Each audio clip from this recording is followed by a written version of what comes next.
Good evening and welcome to another episode of Unscripted and Unchained RPG Review. I am DM Bloodworth, and as you can see by the graphics, today I'm going to be taking a look at Hack the RPG.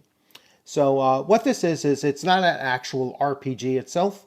It is an RPG creation framework that is put out by Bloat Games, and it's available on Drive-Thru RPG for $3 or more. It depends on what you want to pay for it. It's pay what you want, but it's recommended at $3, and it's certainly well worth it. And I'm going to take a look at it and show you what exactly this is. So first, I'm going to shift views here, and what I did was I printed it out. It's a 26-page document, and I'm going to go through page by page of what it is, but it was derived from two different systems.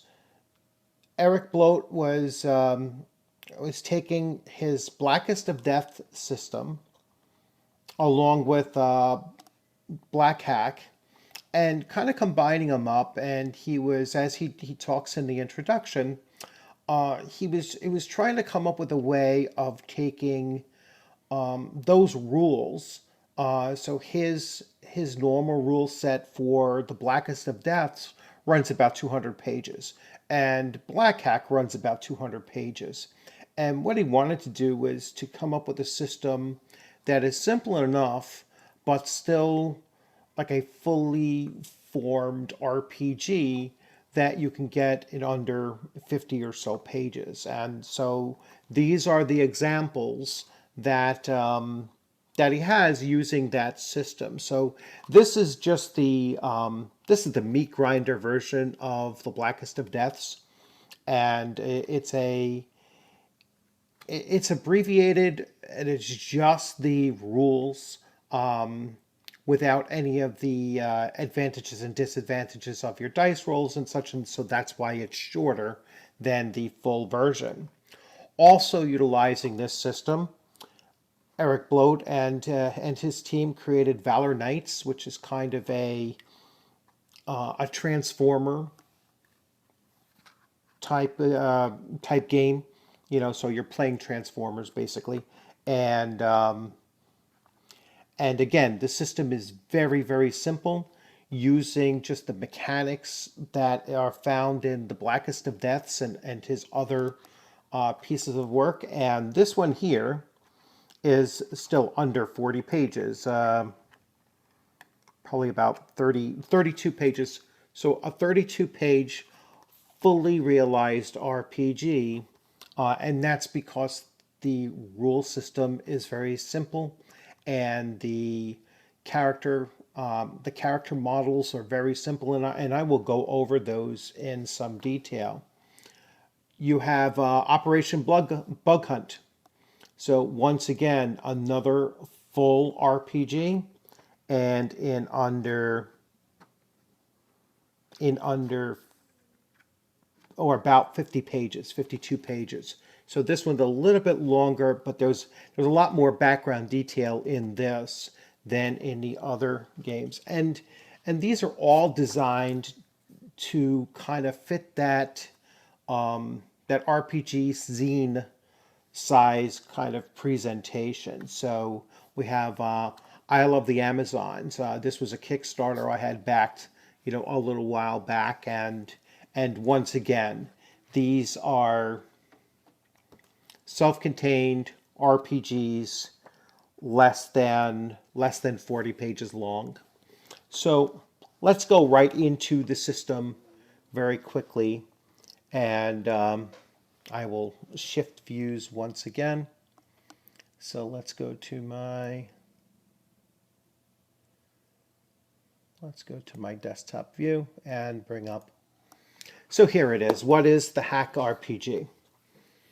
And he goes through and talks about the history of the Hack RPG and Zine Quest 2 from 2020 Kickstarter campaign that he had run with the artist Phil Stone, and that created Valor Knights. And he goes through and talking about condensing what is normally a 200-page RPG system into a typical zine size, 24 to 48 pages long, or slightly longer. Both, and he goes here, both Blackest of Deaths and the Black Hack second edition are nearly 200 pages each. And so it was somewhat of a task to break those down. Now, everything in this document that he's giving you, you can use completely. So you can cut and paste, you can use any of these ideas. This entire framework is yours to use as long as you put made with the hack, the RPG by Eric Bloat, and you are fine. So we will go through and just talk about, you can see very simple table of contents. Just goes through what is the game, the rules for everyone, movement and distance, hit dice and hit points, the game master advice, character creation, character classes, weapons and or equipment, and then some various NPCs and just some ideas about character types, and almost like a monster manual, a mini monster manual in this case. So our world now. So you'll explain the world that the players are going to be in this. So what is this game? How does it work? What should the players do? What's the process of rolling dice? What should the game master do? Actually playing the game. Rulings versus rules. I kind of like that. It's like the rule book is incomplete. There is not a rule for every situation, and this was intentional. All right, the game master will make up rules from time to time, and that's okay. The rules in this book can be changed. It's your game now. Play it the way you want. Basically the rules and rulings that anybody basically plays by. So the do-it-yourself tabletop RPGs, so the spirit of those and how you kind of put them together. Here's the very simple core mechanic that is in all of these games that I had shown you. So the core mechanic of the Blackest of Death system is that you roll a d20 and a d6 simultaneously. Add any applicable modifiers to the d20 roll for a total, which you will then match up with or versus a target difficulty check. If you meet or beat the target difficulty check, you've succeeded. On the d6 roll, you're going to ignore the rolls of 2, 3, 4, and 5. For a 1, you're going to add a hindrance to the effect of the original d20 die roll. If you roll a 6, you're going to add a benefit. So you have several different possibilities. You can have a success with no hindrance or benefit. You could have a failure with no hindrance or benefit. You can have a success but with a hindrance, which means you were successful but, and then there's a consequence. Or you can have a success and you rolled a 6, which means a benefit. So you could say, well, you were successful and this is something that you've done. If you failed, you could say, you failed, but this is, this is a positive consequence or positive benefit to it. Or you could say you failed and this is a further hindrance to really generating a critical failure in that instance. So that's the entire system right there. I mean, this one page explains the entire system. You have the basic abilities that you see in all OSR games: strength, intelligence, wisdom, constitution, dexterity, and charisma. And there is a plus or minus value placed on them. It's just a little bit different here. All right, so determine your character's starting attributes. You roll 66. Based on your roll, use the conversion chart to determine the starting attribute scores. So attribute scores are either a +3 or a -2. All right, and then everything in between. So if you rolled sixes, a 6 is going to be a +3. That's the actual attribute that you write down. A 1 is a -2. That's the actual attribute that you write down. Attributes can be raised higher than 3, by racial or class bonuses, but cannot be lowered beyond -2. He goes through luck and healing and death and evading and armor points. So it's a very, very simple armor system where you have an armor point value between 1 and 4. 1 meaning there's not very much value, and 4 being fairly high. Damage points are modified by either strength or dexterity. Leveling up, so each time you level up, you can add either +1 attribute, +1 to luck, +1 to your evade score, or +1 hit die. So you actually get to choose. At the end of each gaming session, roll a d10. If your number rolled is higher than your current level, you have leveled up. So as you're getting higher in level, it becomes a little bit more difficult to level up. It'll take you longer and just need, a little bit more luck in your roll in order to level up. But when you're low level, you're almost certainly going to level up. Again, very, very simple. Let's see. He goes into movement and such, hit points and hit dice. Game Master's advice for the core mechanic. And as I said, as I kind of read through this, the outcomes of the core mechanic: success with benefit, success with hindrance, failure with benefit, failure with hindrance, yes, but, and so on, which I basically went over with. Your starting difficulty checks: easy is 10, medium is 15, difficult is 20, nearly impossible is a 25. You're not going to roll a 25 unless you roll a natural 20 and you have, several different positive modifiers to that roll. It's going to be fairly hard to roll to fail an easy task when you're initially starting with a 50-50 chance to begin with. But if you have any kind of modifiers, it's going to make that task much easier to achieve.